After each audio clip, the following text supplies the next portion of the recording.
Drug-related violence, witness intimidation and the killings of enemies fueled the rise of the Grundy Gang, Indianapolis officials say.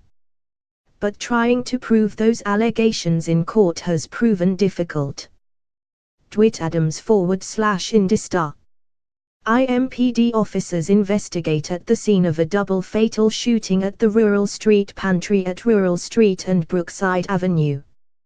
Tuesday, January 28, 2014. Victims were gunned down near their car in the parking lot. Photo, Joviti /The Star, by photo. This article is the first in a three-part series. Part 2 comes Sunday. The story contains graphic descriptions of violence. The reporting is based on interviews, social media and internet postings, public records and hundreds of pages of court documents. None of the killings described in this article resulted in murder convictions. When police swooped in to bust a crack house on Ewing Street in 2007, neighbors came out of their homes to watch. But those gathered on porches and sidewalks didn't just gawk. Some applauded, others cheered. Richard Grundy 3, photo, provided by IMPD. One man explained the reaction this way: the drug problem, let's just say it can get out of control around here at times.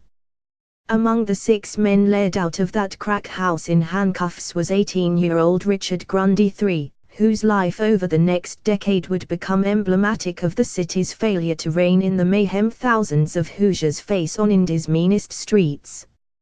As the city's drug problem surged in 2015, Grundy and 10 others were charged in one of Marion County's most wide-ranging murder and drug conspiracy cases. The sheer volume of violence attributed to Grundy and his associates was staggering. In court documents, police linked his business to as many as 10 killings, including 5 alleged executions that prompted murder charges. But prosecutors were never able to take Grundy to trial in even one of the killings, and they would fail to win a single murder conviction against anyone associated with him. Grundy, who pleaded guilty to dealing marijuana, has always denied any involvement in the murders. Marion County Prosecutor Terry Curry and Keria Brown, who formerly represented Grundy in that case, have radically different opinions on what happened. But they agree on one thing: the Grundy case helps explain the growing backlog of unsolved homicides in Indianapolis. The reason the cases fell apart, according to Brown, was that police and prosecutors were not just incompetent, they also were driven by an agenda. He alleged in a court document that a key investigator fabricated and twisted facts to set up Grundy. Authorities needed a scapegoat for their own inability to deal with the escalating homicide count in Indianapolis, Brown said, so they targeted a group of rappers, who sold pot but were not violent.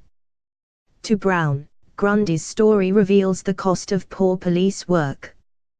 Cops marginalize black victims killed on the streets or go after the wrong people, he argues, and that leaves the real killers on the loose, emboldened to kill again.